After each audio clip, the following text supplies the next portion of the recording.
Cerita Si Gale-Gale dimulai dari Raja Rahat yang sangat menyayangi putra tunggalnya, Manggale. Karena ia dikenal baik dan ramah, Manggale dikenal pintar menari dan menjadi harapan bagi Raja Rahat.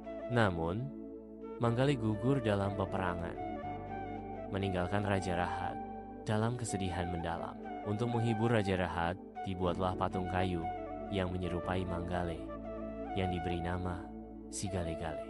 Si Gale-Gale dibuat oleh seorang tokoh masyarakat yang piawai dalam membuat patung.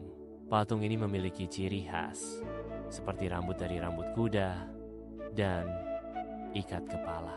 Si Gale-Gale kemudian menjadi bagian dari pertunjukan rakyat di Pulau Samosir. Pertunjukan ini bukan hanya sekadar hiburan, tetapi juga merupakan bentuk penghormatan dan kenangan kepada Manggale. Dalam pertunjukan tersebut, Si Gale-Gale diperagakan dengan cara yang unik, di mana patung tersebut seolah-olah menari di atas kotak kayu. Kini, Si Gale-Gale menjadi ikon budaya di Pulau Samosir dan dikenal luas oleh wisatawan. Pertunjukan Si Gale-Gale menjadi salah satu daya tarik utama bagi pengunjung Pulau Samosir.